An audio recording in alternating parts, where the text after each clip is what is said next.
Bullies try to attack the McDonald's worker. Big mistake. She got revenge. Maya Patel stood behind the counter at the McDonald's on Westfield Avenue, her petite 5'2" frame barely visible behind the towering register that seemed designed for someone twice her height. The fluorescent lights overhead cast harsh shadows across her delicate features, highlighting the exhaustion that had become her constant companion over the past 3 weeks. At 23 years old, she was significantly older than most of her co-workers, teenagers who treated this job as a temporary stepping stone or a way to earn weekend spending money.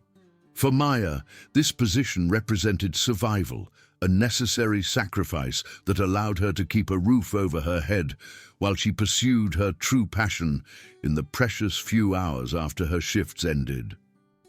Her dark hair, so lustrous and thick that her mother had always called it her crowning glory, was pulled back in a neat, practical ponytail that she adjusted obsessively throughout her shift, a nervous habit she'd developed since starting this job. Despite the chaos and grease that characterized the fast food environment, her uniform remained perfectly pressed, a testament to the discipline that had been instilled in her from childhood.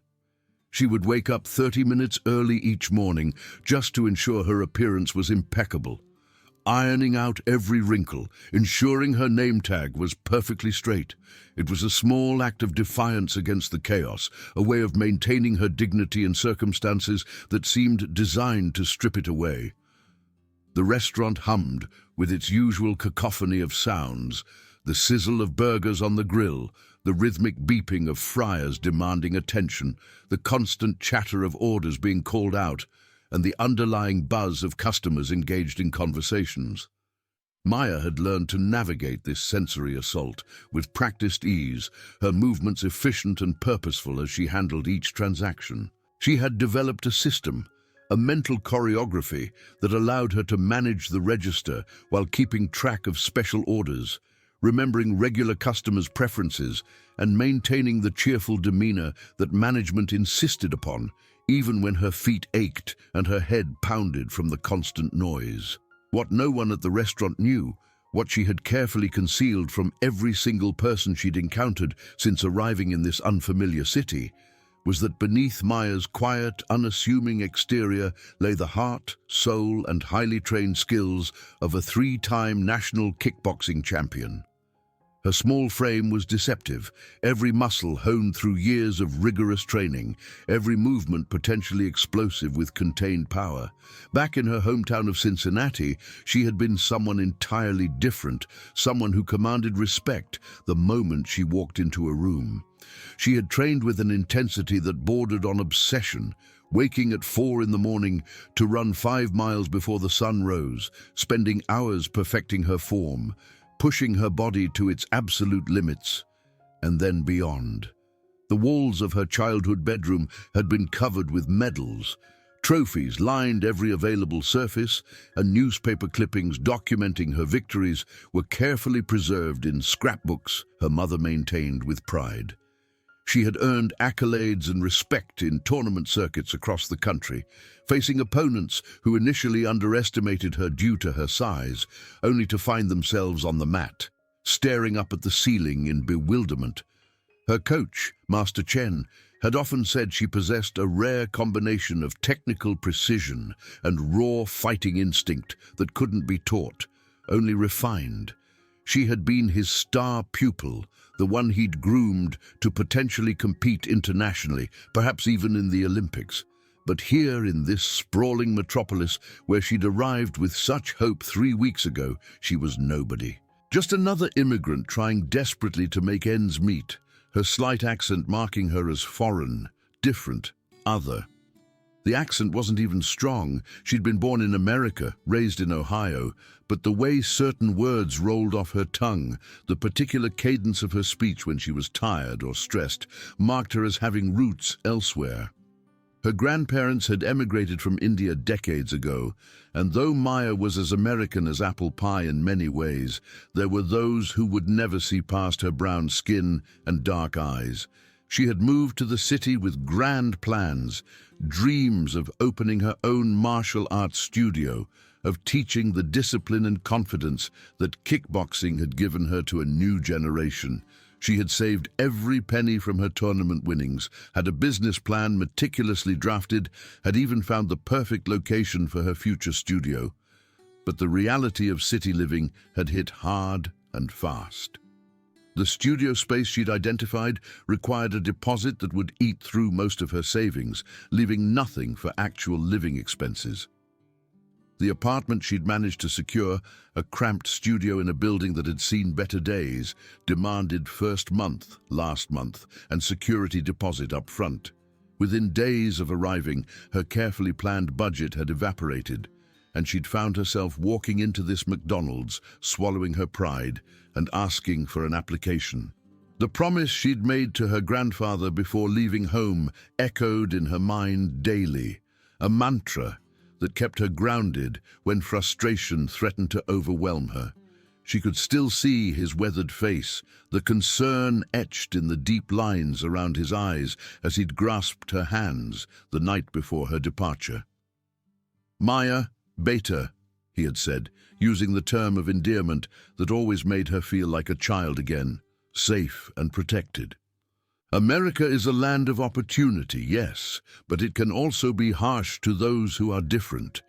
You have great power in your hands, in your skills. Promise me you will use them only for defense, only for sport. Don't let anger or pride lead you to violence. Build your new life with patience and wisdom, not with your fists. "I won't break my promise, Dada," she whispered to herself now, as she did every day when the weight of her situation threatened to crush her spirit.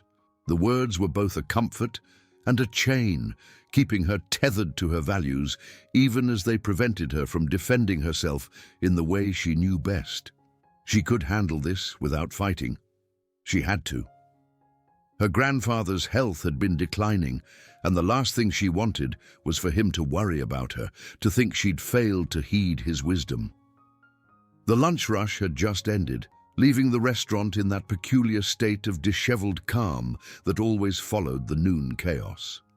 Wrappers littered some tables despite the crew's best efforts to keep up. The floor was sticky with spilled soda that hadn't been properly mopped, and the ice cream machine was, predictably, broken again. Maya was in the middle of restocking napkins when the door chimed with its artificially cheerful electronic melody, and immediately, instinctively, her stomach tightened into a familiar knot of dread. She recognized them before she even looked up properly. She could identify them by the way they moved through space, as if they owned it, as if everyone else existed merely as background characters in their personal drama. Derek Matthews swaggered in first, his presence filling the doorway like a dark cloud preceding a storm. He was tall, easily 6'3", with the broad shoulders and thick neck of someone who'd played football in high school and couldn't let go of those glory days. Despite being 5 years out of school, he still wore his varsity jacket-like armor, the leather sleeves worn but carefully maintained, the school logo emblazoned on the back like a battle standard. His face, which might have been handsome in a conventional way, was permanently twisted into an expression of sneering superiority, his close-cropped blonde hair styled with excessive gel that gleamed under the fluorescent lights. Behind him trailed Travis Chen and Courtney Williams, his ever-present shadows who amplified his cruelty with their eager, sycophantic support. Travis was shorter but stocky, with the build of a wrestler and hands that seemed perpetually clenched into fists. He wore designer clothes that screamed of daddy's money, each outfit carefully coordinated to project an image of casual wealth. His laugh, which Maya had come to despise, was sharp and grating, like nails on a chalkboard, always deployed at maximum volume whenever Derek made one of his cruel observations. Courtney was different, but no less complicit. Tall and willowy, with perfectly styled auburn hair and a face that could have graced magazine covers, she possessed a beauty that she wielded like a weapon. Her cruelty was more subtle than the boys, delivered with a smile that never reached her cold blue eyes, wrapped in false concern and backhanded compliments that cut deeper than outright insults. She had perfected the art of the mean girl, every gesture calculated to establish dominance, every word chosen for maximum impact while maintaining plausible deniability. "Well, well, well," Derek announced loudly as he approached the counter, his voice carrying across the restaurant with practiced projection. "Look who it is! McDonald's diversity hire." The words were delivered with such casual cruelty that several customers looked up from their meals, some with disapproval, others with the uncomfortable fascination of witnessing a car crash in slow motion. Maya kept her eyes down, focusing on the register's touchscreen as if it held the secrets of the universe. She had learned that making eye contact only encouraged them, that any sign of emotion, fear, anger, hurt, was like blood in the water to these sharks. She hoped desperately that her shift manager Brad would step in, would finally do something about the harassment that had become as regular as the lunch rush. But as usual, Brad suddenly found something absolutely fascinating to do in the back office, disappearing with the practiced ease of someone who'd perfected the art of avoiding confrontation. Brad was in his late 20s, promoted to management not through any particular skill or leadership quality, but simply through attrition and the fact that he'd stuck around longer than anyone else.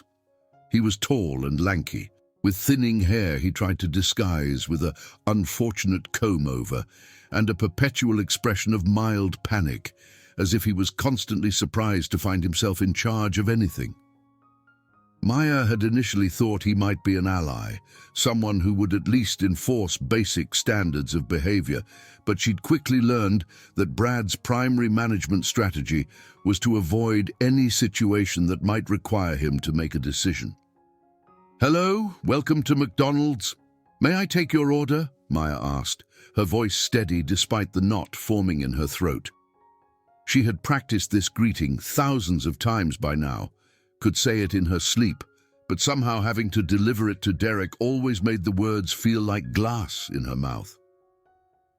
"Yeah, I'll have a Big Mac," Derek said, leaning over the counter in a way that invaded her personal space, close enough that she could smell the excessive cologne he wore, a cloying scent that made her stomach turn. "And make sure there's no curry powder on it this time."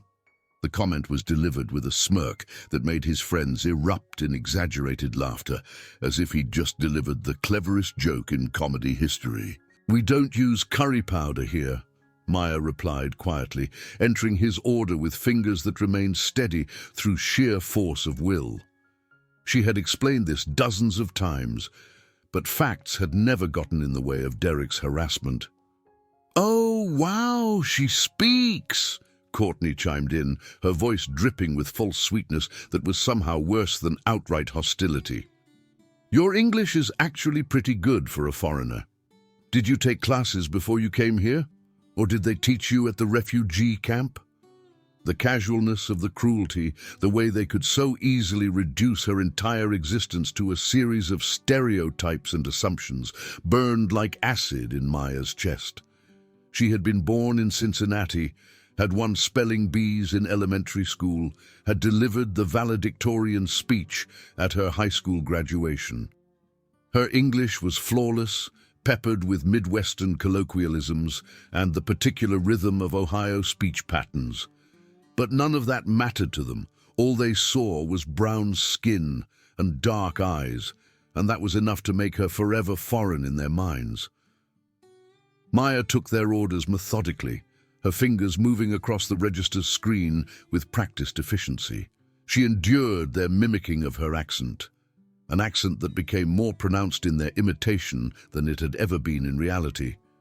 She ignored their deliberate mispronunciations of menu items, turning McNuggets into something that sounded vaguely Middle Eastern, adding rolled R's and extended vowels that existed only in their racist imagination. She pretended not to hear the loud comments about standards dropping since she started working there, about how you couldn't even get a decent burger anymore without someone's ethnic influence ruining it. Each word was a small cut, individually bearable, but collectively creating a death by 1,000 wounds. She handed them their receipt with a smile that felt like a mask made of porcelain, fragile and ready to crack at the slightest pressure. As she turned to prepare their drinks, she caught a glimpse of her reflection in the stainless steel of the drink machine. The person staring back at her looked tired, diminished, nothing like the fierce competitor who had once stood in the ring, eyes blazing with determination. "Just get through this shift," she told herself, filling their cups with mechanical precision. "Just 10 more minutes until your break. This job pays the bills. Stay calm. Breathe." The mantras had become as automatic as her movements, a psychological armor against the daily assault on her dignity. The trio settled into their usual booth, a corner spot near the playground that provided them with the perfect vantage point to continue their harassment while Maya worked. It was strategically chosen, close enough that she couldn't avoid hearing their comments when they raised their voices, positioned so that she had to pass by whenever she cleaned the lobby. They had turned cruelty into an art form, a carefully choreographed performance designed for maximum impact with minimal effort. Other customers glanced uncomfortably at the situation, and Maya could see the conflict in their eyes, the desire to say something warring with the fear of becoming targets themselves. She didn't blame them. She had learned that Derek's harassment wasn't reserved solely for her. She had seen him reduce a teenage cashier to tears over a supposedly wrong order, had watched him berate an elderly janitor for taking too long to mop up a spill he'd deliberately created. He was an equal opportunity bully, but she had become his favorite target, the one he returned to again and again, like a dog with a favorite bone. Her co-workers, mostly teenagers earning money for college or cars or video games, kept their heads down, unwilling to risk becoming the next target. There was an unspoken understanding among the crew. When Derek and his friends showed up, you became invisible. You found urgent tasks in the back. You suddenly needed to restock supplies in the storage room. You discovered that the bathrooms desperately needed checking. It was survival, pure and simple, and Maya understood it even as it left her feeling utterly alone. There was James, 17 and saving for college, who would actually duck behind the fryer when he saw Derek's car pull into the parking lot. Sarah, 16 and working her first job, had developed an elaborate system of hand signals to warn others when the trio was approaching. Even Tommy, the cook who stood 6'5" and looked like he could bench press a small car, would find urgent business in the walk-in freezer whenever Derek's voice echoed through the restaurant. The harassment had started small, almost unnoticeably, like a cancer that begins with a single abnormal cell. On her second day, Derek had come in alone, ordering a simple meal, but making a point to speak slowly and loudly, as if she couldn't understand normal speech. "Do you understand?" he had asked, separating each word like she was a child learning language for the first time. She had smiled, taken his order, and told herself it was just one difficult customer, nothing she couldn't handle. But then he had started bringing friends, turning his visits into a performance. First, just Travis, the two of them feeding off each other's cruelty like parasites sharing a host. Then, Courtney had joined, adding her particular brand of venom to the mix. Now they showed up almost daily, their lunch break perfectly timed to coincide with her shifts. They had done their research, learned her schedule, turned their harassment into a routine as regular as the restaurant's opening hours. The incidents had escalated gradually, like a pot slowly coming to boil. Comments about her appearance, her weird clothes, a perfectly normal uniform, her strange smell, she wore no perfume, her dirty hands, scrubbed raw from constant washing. They would claim to find hair in their food, dark hairs that couldn't possibly have come from her carefully contained ponytail. They would send food back multiple times, claiming it tasted foreign, whatever that meant. They would leave messes specifically for her to clean, accidentally spilling drinks and dropping food, always with mock apologies and barely contained laughter. During her break, Maya retreated to the small staff room, a cramped space that smelled perpetually of reheated food and industrial cleaning supplies.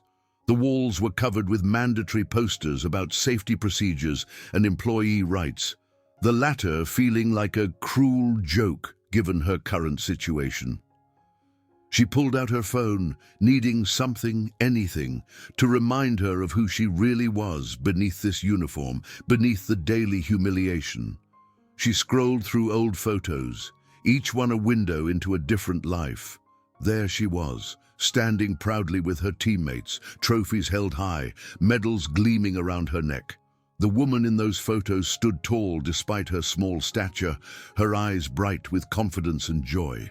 There was the photo from her first national championship, when she defeated an opponent everyone said was unbeatable. Another from her second championship, where she'd fought through a partially torn ligament, refusing to quit even when her coach begged her to withdraw. And her favorite, from her third championship, her grandfather in the frame beside her, his face glowing with pride. I was someone there, she thought, tracing a finger over the image of her former self. I was respected. I was strong. I was visible in all the right ways. Here, she had become invisible in the worst way, noticed only as a target, seen only as something less than, recognized only as an object for mockery. The contrast was so sharp, it felt like looking at photos of a different person entirely, someone she used to know but could no longer reach. She thought about her students back home, the kids she'd taught at the community center before moving. They had looked at her with such admiration, hanging on her every word as she demonstrated techniques, their eyes lighting up when she praised their progress. Coach Maya, they'd called her, the title filling her with more pride than any trophy ever had. She wondered if they remembered her, if they still practiced the moves she'd taught them, if they understood that strength came in many forms. The afternoon dragged on with the peculiar slowness of retail time, where minutes felt like hours and every glance at the clock seemed to show it moving backwards. Maya was assigned to lobby duty, a task that meant cleaning tables, emptying trash, and maintaining the dining area while being fully exposed to Derek and his friends' continuing commentary. She moved through the space with practiced efficiency, muscle memory guiding her movements while her mind retreated to a safer place. She had developed a mental exercise, something Master Chen had taught her years ago for maintaining focus during long training sessions. She would visualize her movements as a form of meditation, seeing each sweep of the cloth across a table as a martial arts motion, each bend to pick up trash as a defensive stance. It helped her maintain her composure, transforming menial tasks into something that connected her to her true self. As she wiped down a table near the trio, Derek shifted in his seat with deliberate timing, sticking his foot out into the aisle just as she passed. His leg shot out with the casual precision of someone who'd practiced this move before, catching her mid-stride. Maya's balance wavered, the heavy tray of half-finished sodas she was carrying tilting dangerously. Time seemed to slow as she fought to regain her equilibrium, but physics won. The tray crashed to the floor with a sound like thunder, sending sticky liquid cascading across the tiles and spattering onto her pants, the cold soda seeping through the fabric to her skin. "Oops," Derek said with exaggerated innocence, his eyes gleaming with malicious satisfaction. "Guess they don't teach balance in your country. Must be all that bowing and scraping throwing you off." The restaurant fell silent for a moment, all eyes turning to the scene. Maya could feel the weight of their gazes, some sympathetic, some uncomfortable, some simply curious to see what would happen next. She knelt slowly, deliberately, her movements controlled, despite the fury building inside her like a pressure cooker approaching critical mass. As she gathered the scattered cups, her trained eye automatically catalogued Derek's vulnerabilities, a habit so ingrained she couldn't stop it even if she wanted to. She could see the pressure points on his body as clearly as if they were illuminated with neon signs.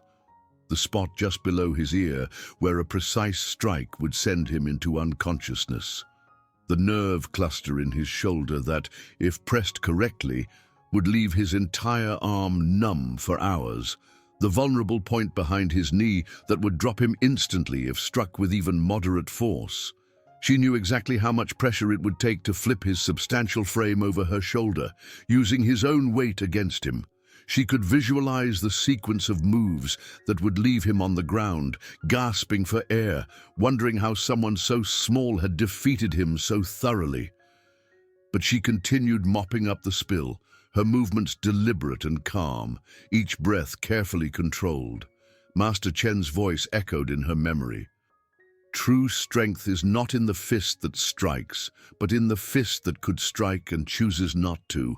Any fool can throw a punch. It takes a warrior to know when not to fight. Hey, shouldn't you be thanking me?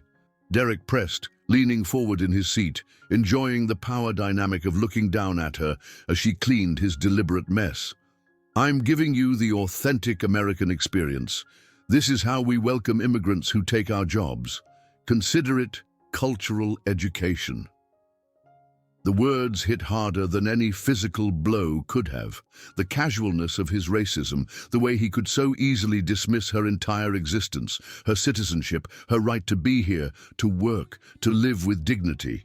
It was breathtaking in its cruelty. I'm not taking anyone's job, Maya finally responded, her voice quiet but firm, each word carefully enunciated. They were hiring, I applied, I was qualified. That's all. That's how the job market works in America, in case you've forgotten. Oh, it speaks back, Travis hooted, pulling out his phone with the eager excitement of someone about to record a viral video. The device appeared in his hand like a weapon, its camera eye staring at Maya like the barrel of a gun. This is gold. Come on, say something else in your funny accent. My followers are going to love this. Hey everyone, he said to his phone. Check out the diversity hire getting upset about a little spill. Maya finished cleaning and walked away, her spine straight, despite feeling like it might snap from the tension. The back of her neck burned with humiliation, a physical sensation like sunburn that spread down to her shoulders. As she pushed through the door to the back room, she heard Courtney's stage whisper, deliberately loud enough to carry, I bet they only hired her because of some diversity quota. No way she's actually qualified. She probably can't even read the menu properly. My dad says these people are taking all the jobs from real Americans. The incidents continued for weeks, a relentless campaign of harassment that escalated gradually but steadily, like a tide coming in. Each day brought new humiliations, new tests of her patience and resolve. They complained about her service to management, filing formal complaints with corporate that Brad had to pretend to investigate. They left messes specifically for her to clean, accidentally dropping entire meals, spreading ketchup on tables in patterns that took extra time to clean, stuffing napkins into cup holders until they were impossible to remove without dismantling the entire fixture. They created a cruel nickname for her, Mumbai Maya, despite her repeated corrections that she wasn't from Mumbai, had never even been to Mumbai, that her family was from Gujarat and she herself was from Cincinnati. But accuracy had never been the point. The nickname spread among their friend group, and soon she would hear it whispered by people she'd never even served, the cruelty spreading like a virus through the restaurant's ecosystem. Once, on a particularly bad day, when she was already exhausted from a double shift, they followed her to the bus stop after work. The sun had set, and the streetlights cast long shadows that seemed to stretch toward her like grasping fingers. She heard their footsteps first, the deliberately heavy tread, meant to intimidate. Then came their voices, Travis filming while Derek and Courtney chanted, "Go back home, go back home," in a rhythm that matched her quickening heartbeat. They maintained just enough distance to claim they were simply walking in the same direction, just close enough to make her feel hunted. She had stood at that bus stop, every muscle in her body coiled for action, ready to defend herself if they came any closer. Her hands had trembled not with fear, but with the effort of restraint, the physical cost of not turning around and showing them exactly what she was capable of. When the bus finally arrived, she had boarded with dignity, not looking back, not giving them the satisfaction of seeing how deeply their words cut. Through it all, Maya maintained her composure, channeling the discipline from years of training. Each night, she would return to her small apartment, a cramped studio with water stains on the ceiling and neighbors who argued through paper-thin walls. She would push aside the second-hand furniture she'd acquired piece by piece from thrift stores and online marketplaces, creating enough space to train. Her training had evolved from what it once was, where she used to train for competition, for the joy of perfecting her craft. Now she trained for exhaustion. She would run through forms until sweat poured down her face, execute combinations until her muscles screamed, practice on the heavy bag she'd managed to squeeze into the corner until her knuckles were raw, even through the wraps. Not to prepare for a fight. She wouldn't break her promise to her grandfather, but to exhaust herself enough that she could fall into dreamless sleep without replaying the day's humiliations on an endless loop. The heavy bag had become her confessor, absorbing not just her physical strikes, but her frustration, her anger, her sense of injustice. With each punch, she imagined she was striking back at every cruel word, every deliberate humiliation, every moment of feeling powerless. The bag didn't judge, didn't care about her accent or her skin color or where her grandparents were born. It simply accepted her rage and gave her back the satisfaction of impact, of knowing her strength was real, even if she couldn't display it. Her one reprieve, the single bright spot in her week, came on Thursday evenings when she volunteered at the community center's youth program. The center was located in a diverse neighborhood where her appearance didn't mark her as different, where the kids came in every shade and spoke with every accent. For 2 precious hours, she could teach basic self-defense to kids from the neighborhood, many of whom faced their own battles with bullies and bias. The community center was housed in an old brick building that had seen better days, its walls covered with murals, painted by local artists depicting scenes of hope and resistance. The gym where she taught was small but clean, with mats that were worn but well-maintained, mirrors that were cracked in places but still functional. It wasn't the high-tech training facility she'd once dreamed of opening, but it was real and vital and hers for those 2 hours each week. In that space, she wasn't Maya, the McDonald's worker who couldn't defend herself against bullies. She was Coach Maya, respected and admired in her element.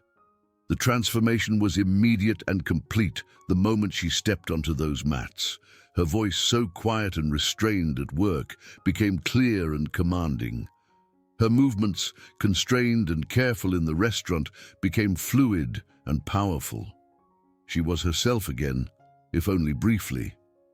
The children didn't care about her accent. In fact, many of them had their own accents, their parents having come from Mexico, Somalia, Vietnam, and a dozen other places. They didn't see her as different or less than. They saw her as the woman who could break a board with a single strike, who could flip someone twice her size, who moved with a grace and power that seemed impossible for someone so small. They hung on her every word, practiced the moves she taught them with dedication, and looked at her with the kind of admiration that had once been commonplace in her life. "Coach Maya, watch this," they would call out, eager to show her their progress. "Coach Maya, am I doing this right? Coach Maya, will you show us that spinning kick again?" In their eyes, she saw reflected the person she truly was, not the diminished version of herself she had become at McDonald's. One Thursday, as Maya demonstrated a simple blocking technique to her young students, explaining how deflection was often more effective than direct confrontation, she noticed a new face in the doorway. Zoe Martinez stood there, watching with wide eyes. Zoe was 18, a high school senior who worked the weekend shifts at McDonald's. She was quiet and studious, with long, dark hair often pulled back in a bun and thick glasses that she constantly pushed up her nose. Maya had spoken to her only a few times, but they had developed the quiet, nodding acquaintance of people who recognized each other's outsider status. Zoe was one of the few employees who hadn't actively avoided Maya when Derek and his friends were around. She never stood up to them, nobody did, but she would sometimes catch Maya's eye with a look of sympathy and solidarity. Once, after a particularly bad incident, she had quietly slipped Maya a candy bar from her pocket with a whispered, "I'm sorry, they're such jerks." "That was amazing," Zoe said after class, lingering as Maya packed up her gear. The other students had filed out, chattering excitedly about the moves they'd learned, already planning how they'd practice at home. "I had no idea you could do all that. The way you move, it's like watching a dancer, but deadly, beautiful but dangerous." Maya shrugged, uncomfortable with praise after weeks of nothing but criticism. "It's just something I've done since I was a kid. My grandfather enrolled me when I was 6, after some kids at school were picking on me. He said I needed to learn to defend myself, but more importantly, I needed to learn discipline and confidence." "Why don't you ever—" Zoe trailed off, looking embarrassed, wringing her hands nervously. "Stand up to Derek and his friends." Maya finished for her, zipping up her gear bag with perhaps more force than necessary. "It's complicated." "They're awful to you," Zoe said, her voice gaining strength with indignation. "Everyone sees it, and no one says anything. It makes me so angry, but I'm also so scared. They're horrible people, and Brad just lets it happen. He actually told me once that keeping customers happy is more important than employee comfort. Can you believe that?" Maya nodded, unsurprised. "I know. It's okay that you don't say anything. I understand fear. It's not your responsibility to fight my battles. But it kind of is, isn't it?" Zoe asked, her face flushing. "I mean, when we see something wrong and don't say anything, aren't we part of the problem? My mom always says that silence in the face of injustice is complicity." "Your mom sounds wise," Maya said gently. "But it's also important to pick your battles and keep yourself safe. Derek and his friends are bullies, and bullies often escalate when confronted. I don't want anyone else becoming a target because of me." "But you could destroy them!" Zoe burst out, gesturing at the gym around them. "I just watched you teach 8-year-olds moves that would probably put Derek on his back. You're not weak or helpless like they think. You're probably the strongest person in that whole restaurant, maybe in this whole neighborhood. So why do you let them treat you that way?" Maya sighed, sitting down on a stack of mats and gesturing for Zoe to join her. The gym was quiet now, just the hum of the fluorescent lights and the distant sound of traffic outside.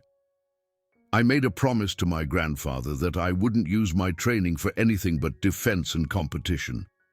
He worried that I'd come to America and get into trouble, that my temper combined with my skills would lead me down a bad path." "But isn't this defense?" Zoe asked, her young face earnest with confusion. "They're attacking you, just not physically. Words can hurt too. Harassment is violence, just a different kind." "Not physically," Maya replied, though the words felt hollow even to her own ears. "And retaliating would just confirm what they already think, that I'm violent, dangerous, not like them, that people like me don't belong here, that we're all just one provocation away from proving we're savages or terrorists or whatever stereotype they've decided applies today." She paused, running her hand over the worn surface of the mat, feeling its familiar texture. Besides, I need this job. I have bills to pay, goals to achieve. I'm saving to open my own studio someday, a place where kids like the ones I teach here can learn not just self-defense, but self-respect, confidence, discipline. If I get fired for fighting a customer, that dream becomes even more distant. Zoe was quiet for a moment, processing this. That's a lot of weight to carry, she finally said. Having to be perfect all the time, having to consider how your actions reflect on everyone who looks like you. White people get to be individuals. They mess up, and it's just them messing up. You mess up, and suddenly it's all immigrants, all brown people. Maya looked at the teenager with new respect. That's very perceptive. How did you become so aware of these dynamics? My mom's Mexican, my dad's black, Zoe explained. I've been watching them navigate this stuff my whole life. Code switching, respectability politics, the constant calculation of whether speaking up is worth the risk. It's exhausting just watching it. I can't imagine living it every day at work too. As the weeks passed, something shifted in Maya. The constant harassment, which she had initially treated as a test of her patience and discipline, began to wear down her resolve like water-eroding stone. Each insult left a mark, invisible but real, accumulating into a weight that pressed down on her shoulders, making it harder to stand straight, harder to remember who she truly was. She found herself lying awake at night, staring at the water stains on her ceiling that looked like abstract art in the darkness. But instead of finding patterns in them as she used to, she found herself replaying scenarios. Not just replaying the insults and humiliations of the day, but imagining detailed scenarios where she finally fought back. She would visualize it with the same precision she used to visualize her competition matches. Derek would push her too far, lay hands on her one too many times, and she would respond with controlled fury. A palm strike to his solar plexus, leaving him gasping. A sweep taking his legs out from under him, his arrogant face suddenly level with the floor he thought she belonged on. A joint lock that would have him begging for mercy, finally understanding what it felt like to be powerless. But these weren't the clean, honorable battles of the ring. These fantasies were tinged with anger, with a desire not just to defend, but to punish, to humiliate, as she had been humiliated. And that scared her. Master Chen had always warned that anger was the enemy of discipline, that fighting from emotion rather than strategy was the path to becoming the very thing you fought against. Her performance at work became mechanical, her movements automatic but lifeless. The genuine warmth she had initially brought to customer service, the small talk and smiles that had made even rushed transactions feel human, disappeared. She became an automaton, perfectly efficient but emotionally absent. Her once genuine customer service smile was replaced by a blank mask that never quite reached her eyes. Regular customers who had once chatted with her, asking about her day or commenting on the weather, noticed the change. Mrs. Rodriguez, who came in every morning for coffee and always asked after Maya's family, stopped trying to make conversation after receiving nothing but monosyllabic responses. Mr. Thompson, who had once told her she reminded him of his granddaughter, now just completed his transaction in silence, concern evident in his eyes. Even at the community center, her demonstrations lacked their usual precision and spirit. Her movements were still technically correct, but the fire behind them had dimmed. The kids noticed, asking if she was okay, if she was sick. 8-year-old Marcus, usually the most energetic of her students, actually hugged her legs after one particularly listless class, saying, "Coach Maya, you seem sad. Do you need us to beat someone up for you?" The innocent offer, delivered with such earnest concern, had almost broken through her composure. "I'm disappearing," she realized one night as she stared at her reflection in the bathroom mirror. The fluorescent light was harsh and unforgiving, highlighting the dark circles under her eyes, the tension in her jaw from constantly clenching her teeth. I'm letting them erase who I really am piece by piece until there's nothing left but this shell that goes to work, comes home, and repeats. She thought about the woman she had been just months ago, full of hope and determination, ready to conquer the city with her dreams and ambitions. That woman felt like a stranger now, someone she had once known but could no longer reach. She was becoming exactly what Derek and his friends saw her as, diminished, less than defeated. The breaking point, when it came, arrived on a busy Saturday afternoon. The restaurant was packed with weekend shoppers, families with young children, teenagers hanging out after sports practice. The noise level was almost unbearable, a cacophony of orders being shouted, children crying, and the constant beeping of machinery demanding attention. Maya was working the drive-through window, a position that was usually less stressful than the front counter because it limited face-to-face interaction. She had been on her feet for 6 hours already, covering for a co-worker who had called in sick. Her feet ached in the non-slip shoes that offered no real support. Her back hurt from constantly leaning out the window, and she had developed a pounding headache from the headset that seemed designed to amplify every sound to painful levels.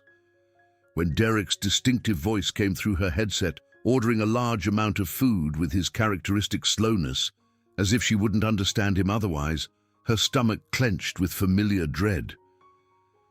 But there was something different this time, an edge to his voice that suggested he had something special planned. "I need 3 Big Macs," he said, drawing out each word, 4 large fries, 3 chocolate shakes, 2 apple pies, and make sure you get it right this time, Mumbai. My followers are watching and they want to see if you can handle a complex order. Maya read back the order professionally, her voice betraying nothing of the anger building inside her, like a tropical storm forming over warm water. She gave him the total and asked him to pull forward to the window. As she prepared his order, she could hear him talking to someone in the car, their voices carrying through the drive-through speaker that was supposed to be muted between orders. "Watch this," Derek was saying. "I've got the perfect plan. She won't know what hit her." When his car, an oversized pickup truck that he'd modified to be as loud and obnoxious as possible, reached her window, Maya could see he was filming with his phone mounted on the dashboard, the red recording light glaring at her like an accusation. Travis was in the passenger seat with his own phone out, getting a different angle. Courtney was in the back, perfectly positioned to capture everything. "Say hi to my followers, Mumbai Maya," Derek said loudly, making sure his phone picked up every word. "I've been telling them all about the worst McDonald's employee ever. Show them that beautiful diversity hire smile." Maya handed him his change silently, her movements precise and controlled. She turned to gather his order, organizing the bags with the same care she would have given to preparing for a match. That's when she heard Courtney's voice from the passenger seat, deliberately pitched to Carrie. "I bet she spits in all the food. That's what they do, you know. They hate us, real Americans, so they contaminate our food. It's disgusting. I read about it online. They have forums where they brag about it." The accusation was so outrageous, so completely fabricated, that for a moment Maya couldn't process it. She had never, would never do something so unprofessional and disgusting. But she knew that didn't matter. In the court of social media, the accusation was all that mattered. By tomorrow, the video would be edited, shared, going viral with a narrative that had nothing to do with truth. Maya placed the bags on the counter with extraordinary care, her hands steady despite the volcanic anger building inside her. "Your order is complete. Have a nice day." But Derek didn't drive away.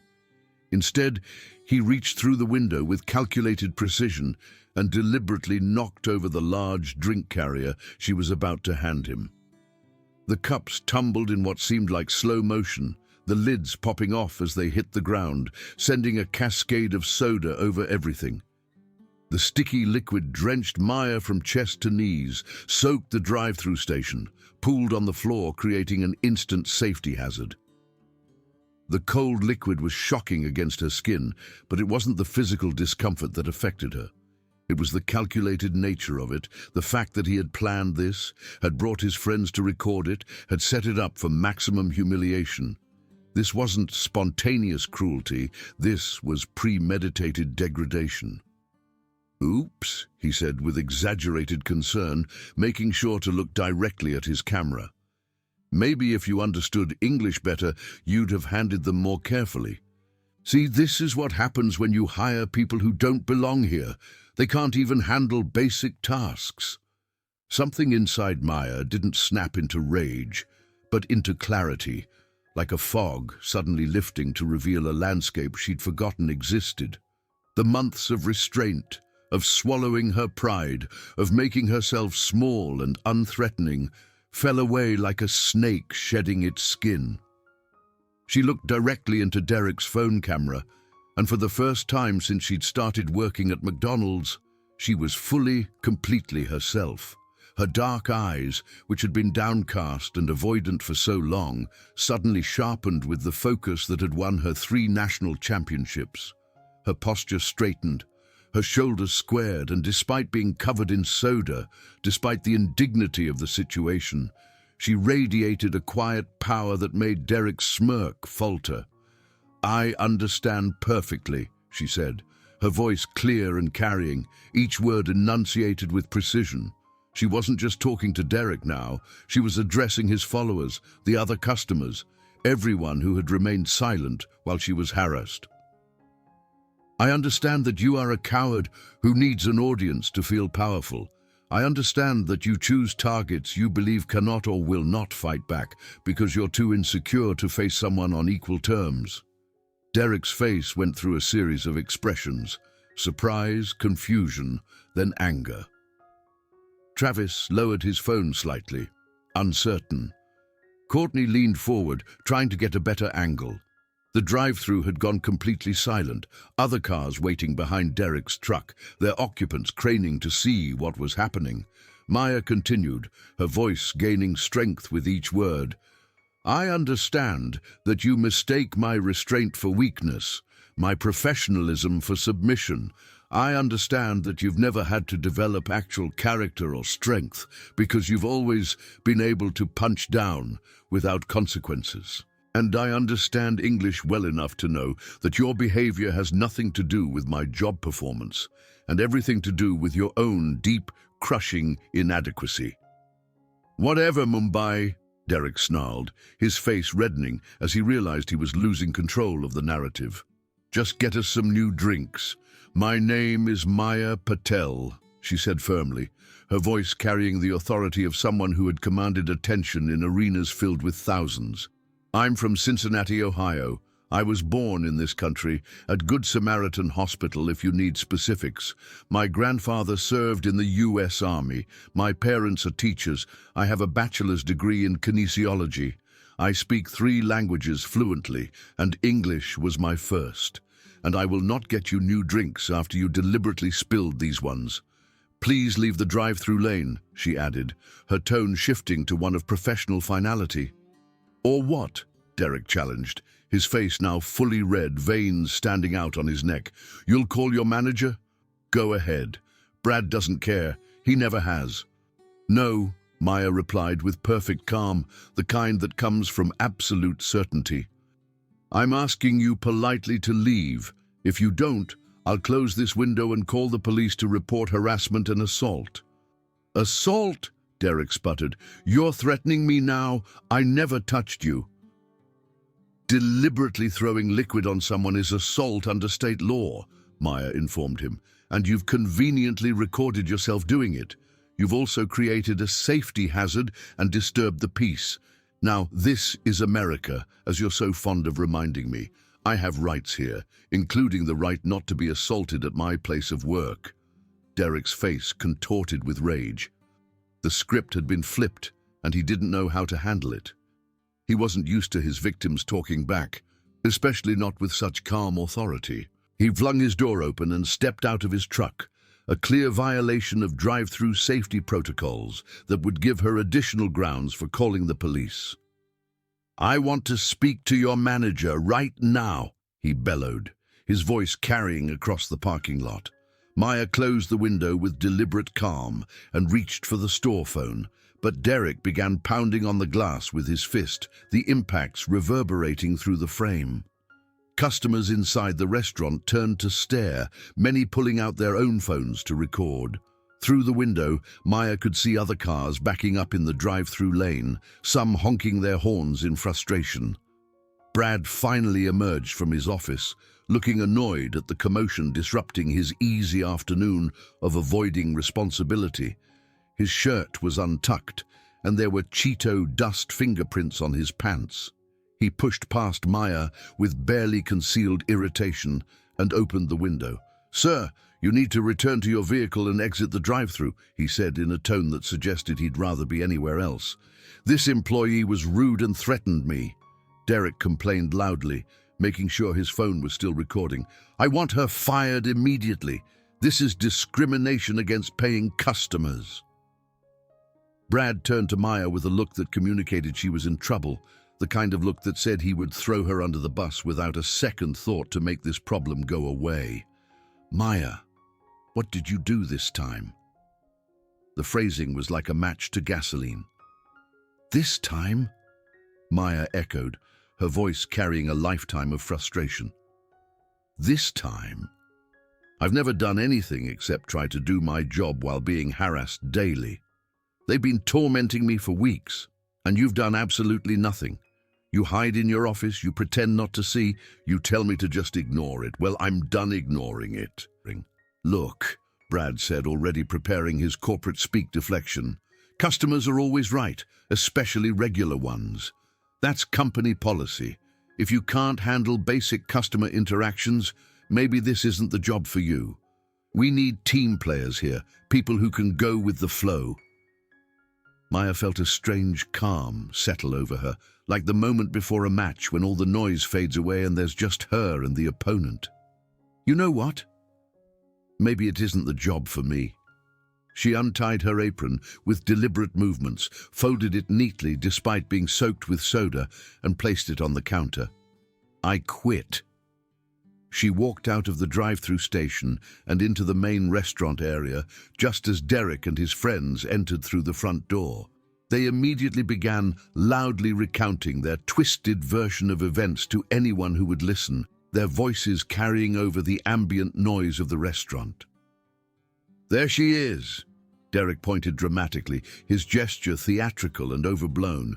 "The employee who threatened me and refused service because she doesn't like real Americans. She probably doesn't even have papers."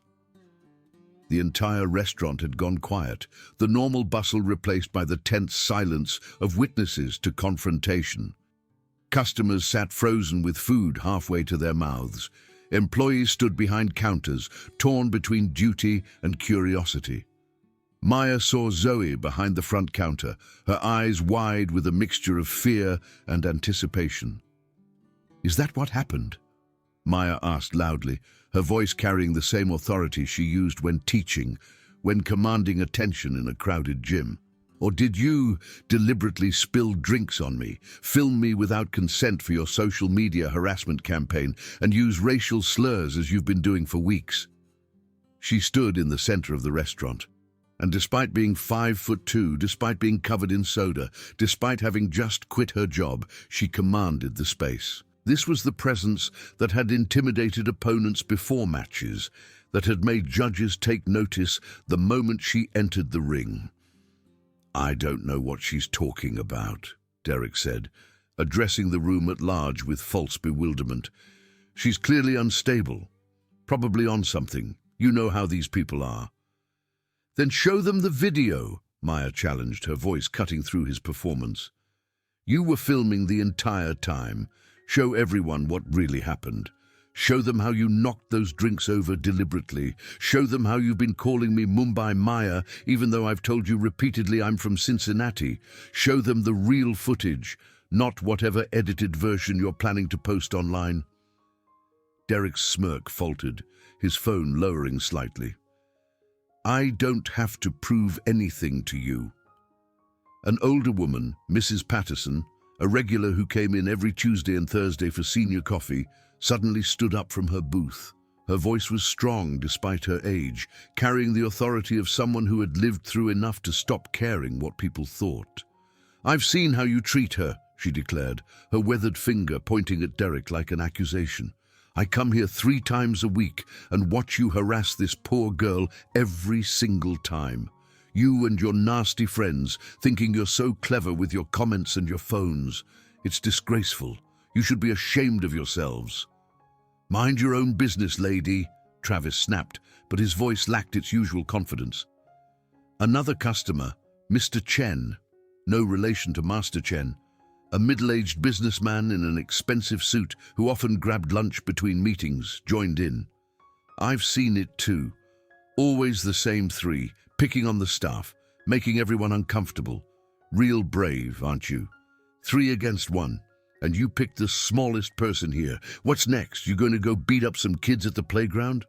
More voices joined in, a chorus of witnesses who had remained silent for too long. The teenage couple in the corner booth talked about the time they'd seen Derek make another employee cry. A construction worker mentioned witnessing the bus stop incident. A mother with 2 young children described how Derek's behavior had frightened her kids.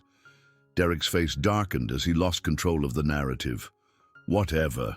She's not even supposed to be on the floor right now. She abandoned her post. She should be fired immediately. "I quit," Maya announced, making sure everyone heard. "I won't work somewhere that allows customers to abuse staff without consequence, where management hides instead of protecting employees, where basic human dignity is less important than keeping bullies happy." Brad looked nervously around at the watching customers, many of whom were now recording him. "Look, Maya, let's not be hasty. We can talk about this in my office." "No, I'm done talking," she said firmly, walking toward the door. "I've been talking for weeks. I've been patient, I've been professional, I've endured abuse that no one should have to endure at work. I'm done." Derek stepped directly into her path, his massive frame blocking the exit completely. The height difference between them was almost comical. He towered over her by more than a foot, his broad shoulders blocking out the light from the windows behind him. "Running away back to wherever you came from?" he sneered, looking down at her with contempt. Maya looked up at him calmly, and in that moment, everyone in the restaurant could see something shift in her demeanor. Her stance changed subtly, weight balanced on the balls of her feet, hands relaxed but ready, eyes focused with laser intensity on his center mass.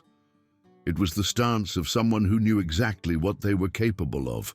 "Cincinnati," she said clearly, "like I've told you multiple times. Now please move."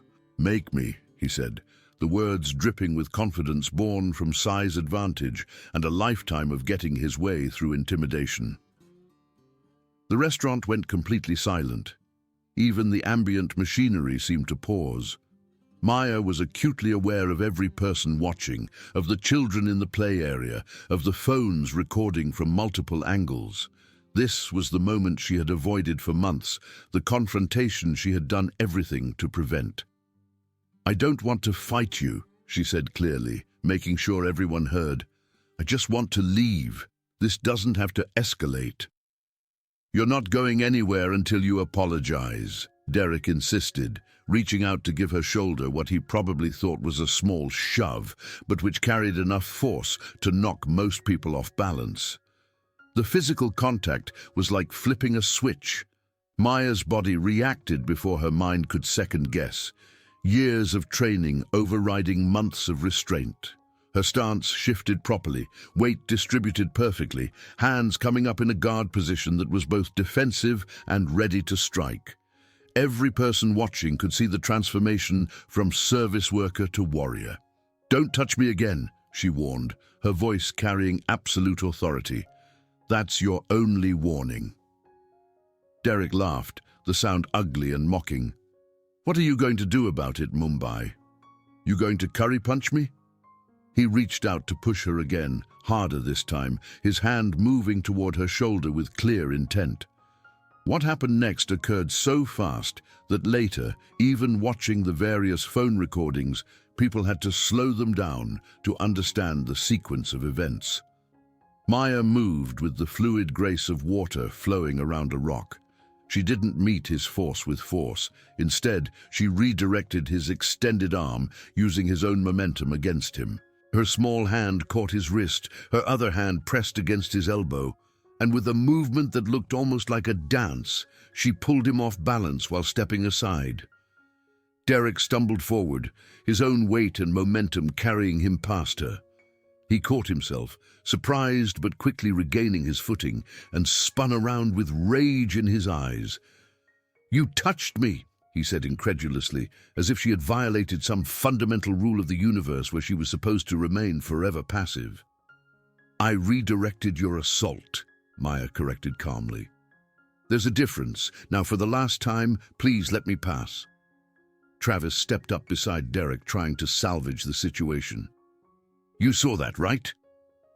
She assaulted him. That's battery. We're pressing charges." Maya remained in her ready stance, perfectly balanced, alert, but not aggressive.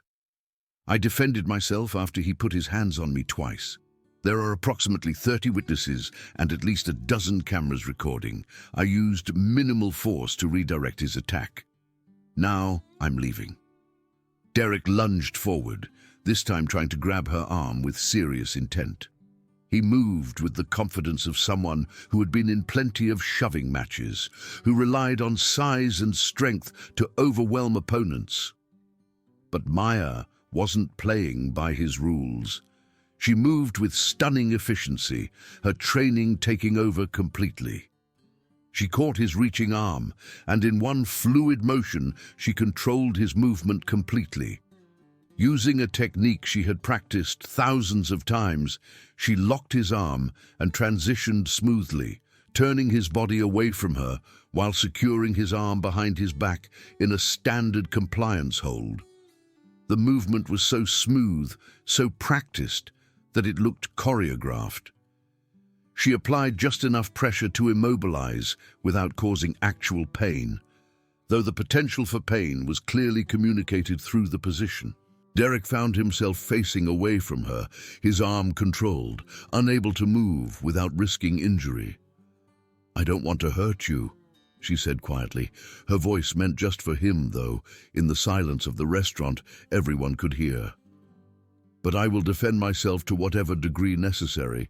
I have 3 national championships in kickboxing. I've trained in jiu-jitsu, Krav Maga, and mixed martial arts for 17 years. I could dislocate your shoulder, break your arm, or render you unconscious in less than 3 seconds. But I won't, because unlike you, I have discipline and control. Do you understand?" The shock on Derek's face was profound. His worldview, where size and aggression always won, where people like Maya were meant to be victims, had been shattered.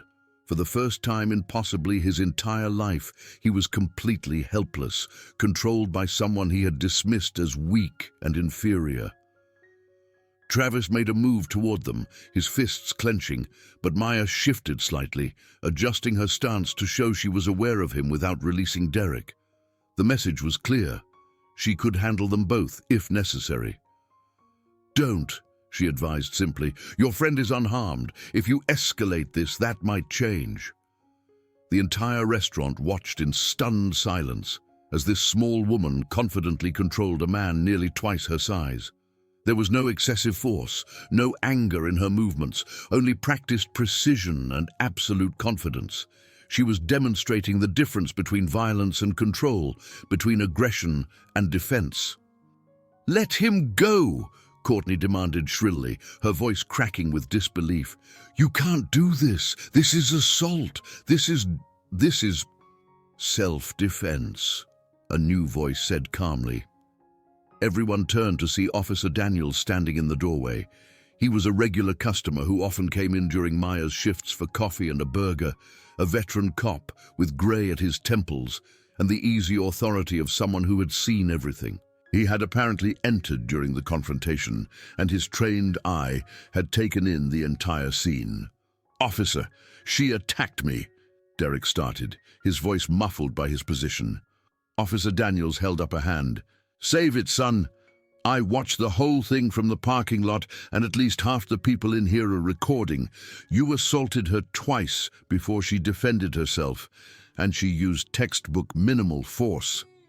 In fact," he said, addressing Maya with professional appreciation, "that's some of the cleanest defensive work I've seen outside of a police academy. You have training." Maya nodded, still maintaining her hold on Derek. 17 years of martial arts, officer. 3-time national kickboxing champion." Officer Daniels whistled low. "Then Mr. Matthews here is lucky you have such good control. You okay, Ms. Patel?" "Maya Patel. And yes, sir, I'm fine."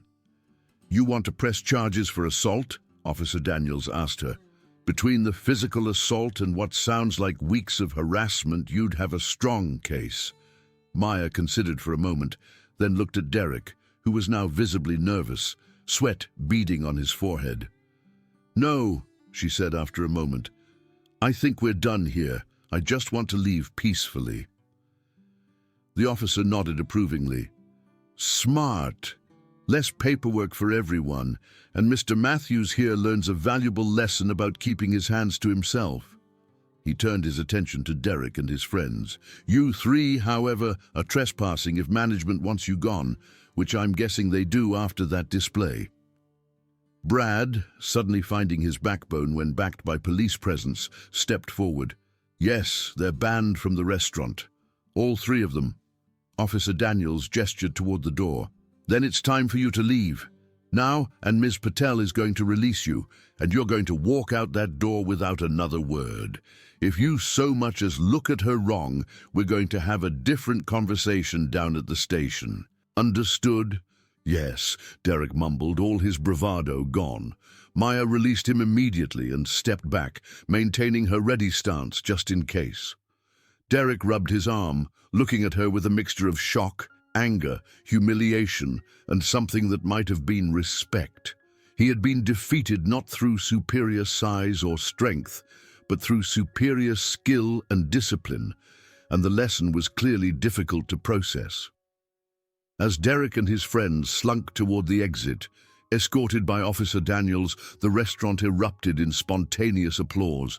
It started with Mrs. Patterson, her aged hands clapping with surprising vigor, then spread through the crowd like wildfire. Customers Maya had served for weeks without acknowledgement were suddenly approaching her, offering support, congratulations, and in many cases, apologies for not speaking up sooner. "That was amazing," one teenage girl gushed, her eyes bright with admiration. "You're like a real-life superhero. Where did you learn to do that?" "I've trained in martial arts since I was 6, Maya replied, still processing what had just happened. The adrenaline was beginning to fade, leaving her slightly shaky but oddly calm. A young mother with 2 children approached hesitantly. "My daughter has been asking about self-defense classes. Do you teach?" "I volunteer at the Riverside Community Center on Thursday evenings," Maya said. "Free classes for kids and teens." Brad approached awkwardly, his face red with embarrassment, or possibly the most exercise he'd gotten in months from walking quickly from his office. "Look, Maya, if you want to reconsider quitting, we could talk about a raise, maybe adjust your schedule." "I appreciate the offer." She cut him off politely but firmly. "But I think it's time for a change. I've accepted that this isn't the right environment for me." As Maya finally exited the restaurant, she found Zoe waiting for her outside, practically bouncing with excitement. "That was the coolest thing I've ever seen," Zoe exclaimed, falling into step beside her. "Everyone's already talking about it. The videos are already online. Derek's trying to say you attacked him unprovoked on his social media, but there are like 10 different angles showing what really happened. The comments are destroying him." Maya sighed, suddenly exhausted. "I didn't want it to happen like that. I tried so hard to avoid confrontation. I promised my grandfather I wouldn't fight." "But you didn't fight," Zoe pointed out earnestly. "You defended yourself. There's a huge difference. You didn't attack him, you didn't hurt him, even though you clearly could have. You just stopped him from hurting you. Your grandfather would be proud. You showed more restraint than anyone else would have." They walked together toward the bus stop, the same one where Derek and his friends had followed her weeks ago. It looked different now, less like a place of fear and more like just another bus stop. "Besides," Zoe added, "I heard Mr. Williams talking to someone on the phone when I left. He owns that new martial arts gym that opened downtown, and he was in the restaurant during everything. He wants to offer you a job as an instructor, said anyone with your skills and control would be an asset." Maya stopped walking, turning to look at Zoe. "Really?" "Really. He said to call him when you're ready. Left his card with Mrs. Patterson to give to you." Zoe smiled. "Sometimes standing up for yourself opens doors you didn't even know existed." 2 days later, Maya sat across from the director of the Riverside Community Center, discussing the full-time youth coordinator position that had recently opened up. The director, Mrs. Angela Foster, was a formidable woman in her 60s who had run the center for 2 decades and had a reputation for both fierce protection of her staff and zero tolerance for nonsense. The salary was significantly better than McDonald's, with actual benefits and regular hours. More importantly, the job would allow her to use her real talents, to make a difference in kids' lives, to be herself rather than a diminished version forced into a corporate mold. "I've seen you with the kids in your self-defense class," Mrs. Foster said, her keen eyes studying Maya over her reading glasses. "They respect you, trust you, look up to you. That's not something that can be taught, it's earned." But she paused, choosing her words carefully. "After what happened at McDonald's, well, everyone's seen the videos by now. They've gone quite viral, actually. Over 1 million views last I checked. I have to ask, how do you plan to teach conflict resolution when you yourself resorted to physical means?"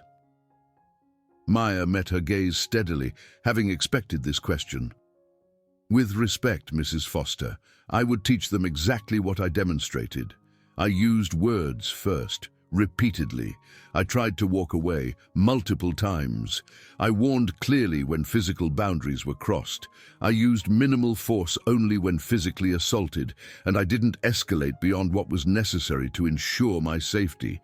Most importantly, I didn't let fear or intimidation keep me silent in the face of sustained harassment and abuse." She continued, her voice gaining strength. "I would teach them that self-defense isn't just about physical techniques. It's about knowing your worth, standing up for yourself and others, and understanding that you have the right to exist in spaces without being harassed or diminished. It's about having the confidence that comes from knowing you can protect yourself if necessary, but also the wisdom to know when not to engage. Every child, especially those from marginalized communities, needs to know they have the right to defend themselves, while also understanding the responsibility that comes with that ability." Mrs. Foster smiled slowly, a warm expression that transformed her stern face. "That's exactly what I hoped you'd say." She extended her hand across the desk. "Welcome aboard, Coach Maya. When can you start?" In the months that followed, Maya's self-defense classes at the community center grew enormously popular. Word spread quickly through the neighborhood about the instructor who had stood up to bullies, who taught not just kicks and punches but confidence and dignity. Her classes filled up within minutes of registration opening, with waiting lists that stretched for pages. She taught them physical techniques, certainly, how to break a hold, how to create distance, how to target vulnerable points if absolutely necessary. But more importantly, she taught them the internal strength that came before any physical confrontation. She taught them to walk with confidence, to use their voices before their fists, to understand that true strength often meant walking away, Her students ranged from 6 to 60, from tiny children who barely came up to her waist to grandmothers who wanted to feel safer walking to the grocery store. Each had their own story, their own reasons for being there, and Maya tailored her instruction to meet them where they were. There was Aliyah, a 13-year-old who had been bullied for wearing hijab, who learned to carry herself with such confidence that the bullies simply stopped approaching. There was Marcus, the 8-year-old from her original class, who used the discipline from training to improve his grades and behavior at school. There was Mrs. Chen, 72 years old, who had been mugged once and refused to be a victim again. One evening, several months after the McDonald's incident, as Maya was cleaning up after a particularly energetic adult class, she was surprised to see Courtney Williams waiting outside the building. She was alone, looking uncomfortable and somehow smaller without Derek and Travis flanking her. "Can I help you?" Maya asked cautiously, her body automatically shifting into a ready stance. Courtney shifted nervously, her designer heels clicking on the pavement. "I wanted to, I don't know, apologize, I guess, for everything at McDonald's, for being such a horrible person." Maya studied her curiously, looking for signs of deception or ulterior motive. "What brought this on? Did Derek send you? Is this some kind of setup?" "No," Courtney said quickly. "No, Derek and we don't talk anymore, neither does Travis. After the videos went viral, after everyone saw what we really were, things fell apart. Derek's been basically shunned from most places. Someone found old videos of him doing similar stuff to other people and, well, he's facing some legal issues now. Travis's dad saw the videos and cut him off financially. And me..." She trailed off, looking at the ground. "And you?" Maya prompted, curious despite herself. "I lost my job. My employer saw the videos and said I wasn't the kind of person they wanted representing their company. My parents were mortified. My mum cried when she saw how I acted. She kept asking where she went wrong, how she raised someone who could be so cruel." Courtney's voice was thick with genuine emotion. "I've been thinking about it a lot. The way you handled yourself that day. You could have really hurt Derek if you wanted to. You had every right to, but you didn't. You showed more control, more dignity than we ever did." Maya considered this, leaning against the building's brick wall. "Apology accepted. Is that all?" Courtney hesitated, then looked up with something like hope in her eyes. "Actually, I was wondering if I could join your self-defense class." Maya raised an eyebrow in surprise. "You want to learn from someone you called a diversity hire and suggested contaminated food?" Courtney flinched at the reminder. "I know it's a lot to ask. I know I don't deserve it. But watching you that day made me realize something. I've always been afraid, deep down. Afraid of not fitting in, afraid of being targeted myself, afraid of being powerless. So I attached myself to people like Derek who seemed powerful, who seemed like they could protect me. But they were just bullies, and following them made me a bully too." She continued, her words coming faster. "I don't want to be that person anymore. I want to be someone who can stand on her own, who doesn't need to tear others down to feel big. I want to be strong like you, not just physically, but the kind of strong that lets you stay calm when someone's attacking you, that lets you choose mercy when you could choose revenge." Maya thought about her grandfather's words about using her skills to help others, about the cycle of fear and violence, and how it could be broken. She thought about second chances and redemption, about the possibility that even bullies could change if given the opportunity to see themselves clearly.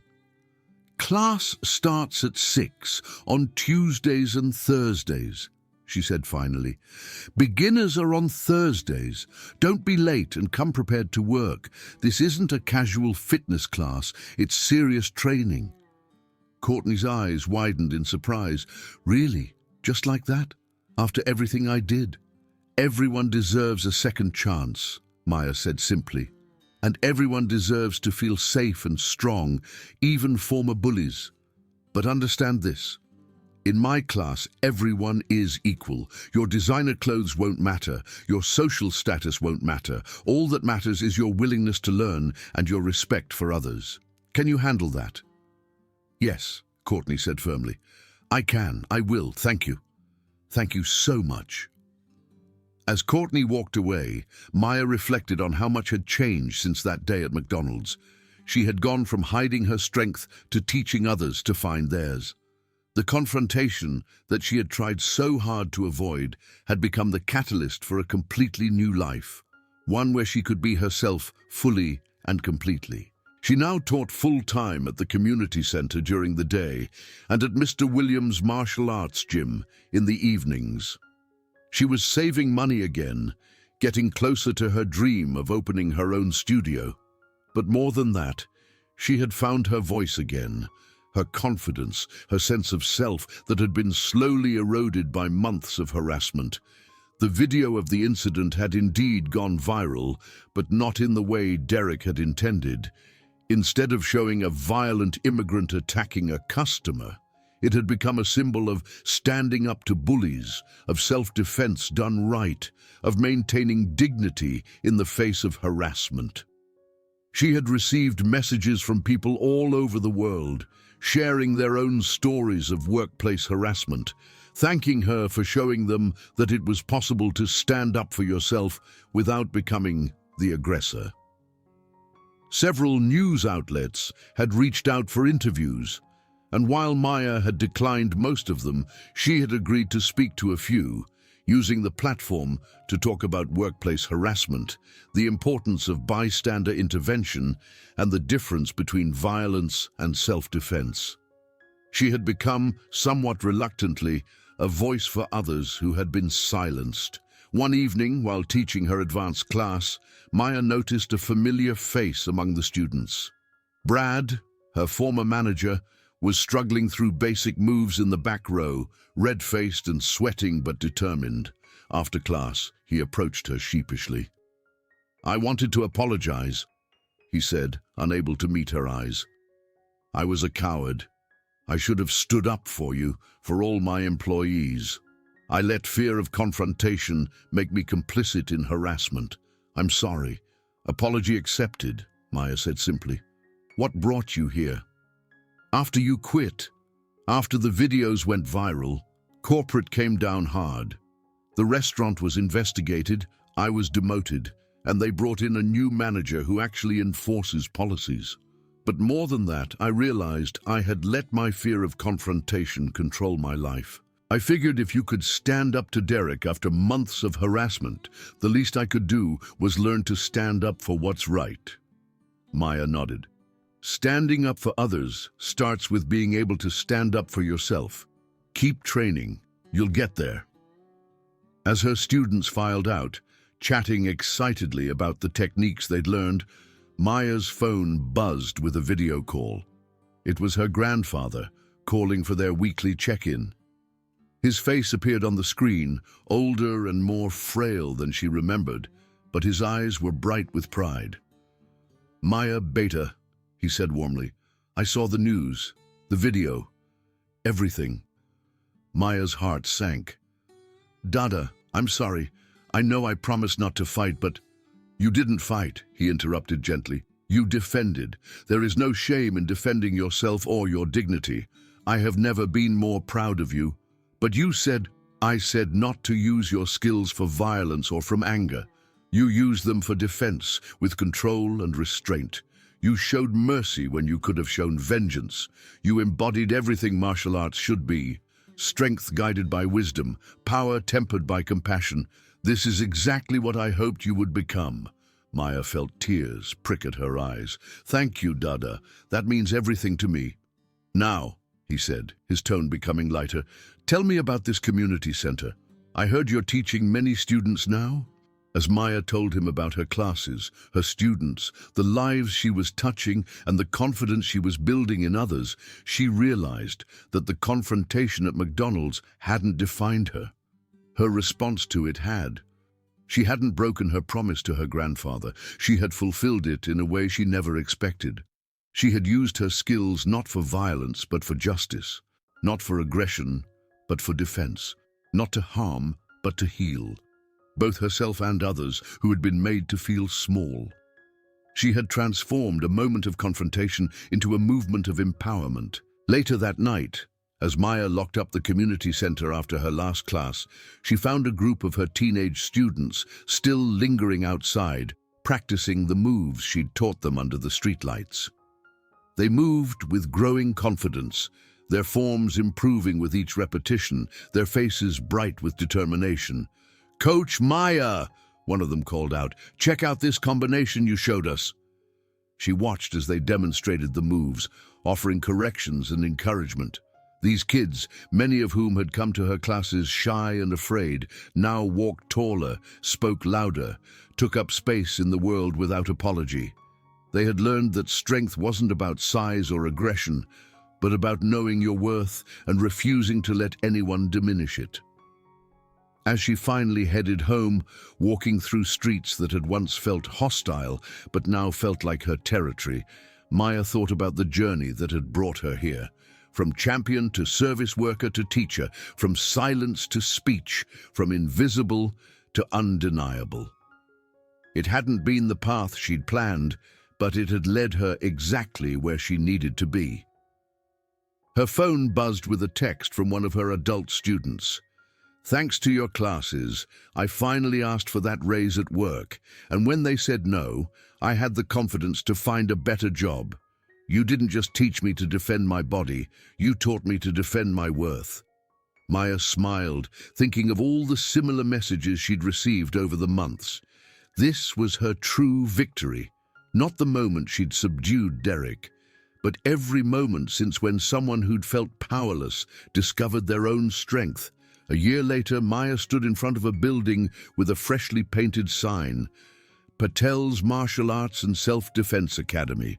It wasn't the huge studio she'd once dreamed of, but it was hers, funded by a combination of her savings, a small business loan, and surprisingly, a crowdfunding campaign started by her students that had gone viral with the tagline, "Help the woman who stood up to bullies teach others to do the same." The grand opening was packed. Her students from the community center were there, along with their families. Mrs. Patterson from McDonald's came, bringing a group of her senior friends interested in self-defense classes. Officer Daniels stopped by in uniform, giving the place an official nod of approval. Even some of her co-workers from McDonald's showed up, including Zoe, who had become one of her assistant instructors.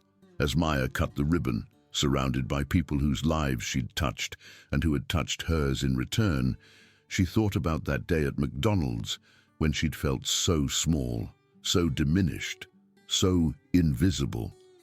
She thought about Derek and his friends who had tried to erase her, to reduce her to a stereotype, to make her nothing. They had failed spectacularly. Instead of breaking her, they had revealed her. Instead of silencing her, they had given her a platform. Instead of making her smaller, they had shown the world exactly how large her spirit was. "Thank you all for coming," Maya said to the assembled crowd, her voice strong and clear. "This studio represents more than just a place to learn martial arts. It represents the idea that everyone, regardless of size, background, or circumstance, has the right to feel safe, strong, and valued. It represents the belief that true strength comes not from the ability to hurt others, but from the discipline to control that ability and use it only when necessary." She paused, looking at the faces of her students, old and new.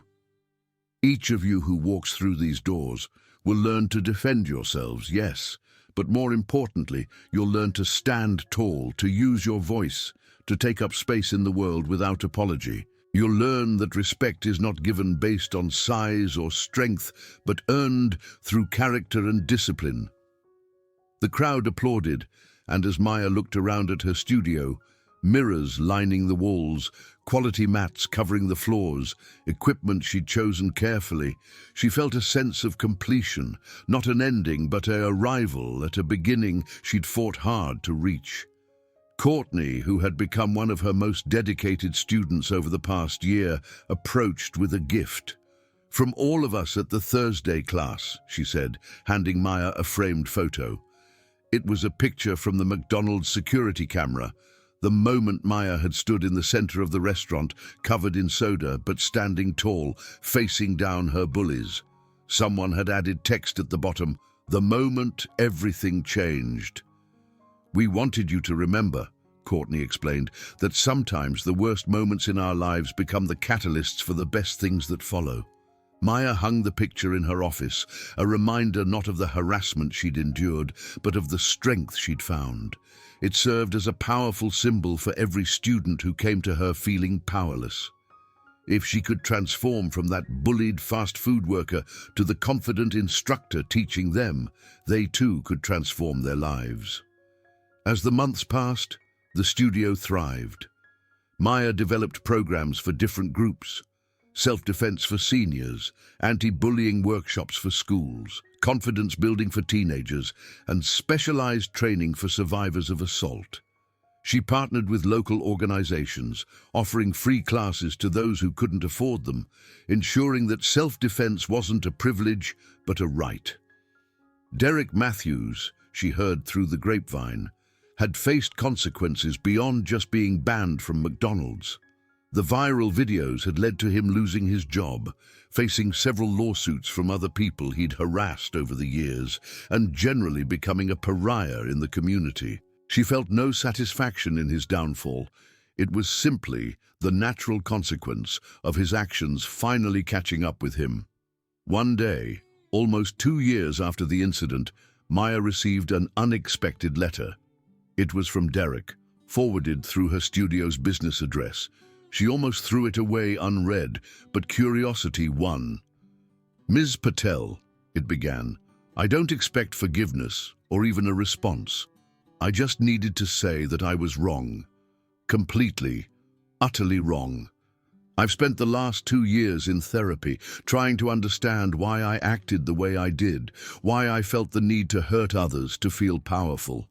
I've learned that I was afraid of being irrelevant, afraid of a changing world, afraid of people who seemed different, succeeding where I was failing. But fear is no excuse for cruelty. What I did to you was inexcusable. You showed me what real strength looks like, not in how you subdued me physically, but in how you showed restraint when you could have destroyed me. You taught me a lesson I desperately needed to learn. I'm sorry for everything. I hope your studio is successful and that you're able to help others find the strength you showed that day. Derek Matthews." Maya read the letter twice, then filed it away. She wouldn't respond. Some bridges were meant to stay burned, but she appreciated the acknowledgement. People could change, given enough pressure and consequence. It didn't erase what happened, but it suggested that maybe, just maybe, Derek would think twice before targeting someone else. Her grandfather visited for the studio's 1-year anniversary, flying in from Cincinnati despite his age and frailty. When he saw the studio, saw her teaching, saw the respect and admiration in her students' eyes, he wept. "This is beyond what I dreamed for you," he told her, his weathered hands holding hers. "You've taken the gift of your skills and multiplied it, sharing it with so many. You've shown that strength and compassion can coexist, that power and restraint are not opposites but partners." That evening, after a demonstration by her students that showcased not just their physical skills, but their growth in confidence and character, Maya stood before the assembled crowd of students, families, and supporters. 2 years ago, she began, I was working at a McDonald's, being harassed daily, feeling invisible and powerless. I had skills, training, championships, but I had let fear and circumstances diminish me. It took a moment of crisis, a confrontation I had tried desperately to avoid, to remind me who I truly was. She looked at her students, many of whom had their own stories of overcoming harassment, abuse, or fear. Each of you has that same strength inside you. It might be buried under fear or doubt or the weight of others' expectations, but it's there. My job isn't to give you strength. It's to help you discover the strength you already possess. Remember, she continued, that true martial arts isn't about fighting. It's about discipline, respect, and knowing that you have the ability to defend yourself if necessary. It's about walking through the world with confidence, not arrogance. It's about lifting others up, not tearing them down. It's about choosing mercy when you could choose revenge, choosing wisdom when you could choose violence. As the crowd dispersed, students chatting excitedly, parents thanking her for the changes they'd seen in their children, Maya stood in her studio and reflected on the journey. From the ashes of humiliation had risen purpose.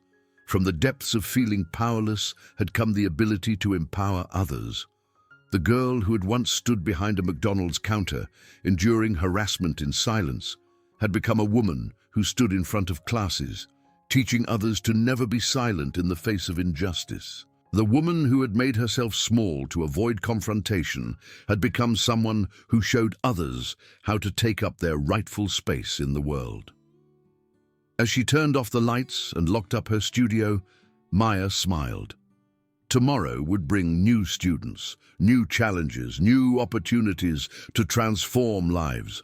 But tonight, she was simply grateful for the path that had led her here, even the painful parts, especially the painful parts. Because sometimes the worst things that happen to us become the catalysts for discovering who we truly are. And Maya Patel, former McDonald's employee, three-time national kickboxing champion, and now teacher and mentor to hundreds, had discovered that she was exactly who she was meant to be. The ripple effects of that one afternoon at McDonald's continued to spread.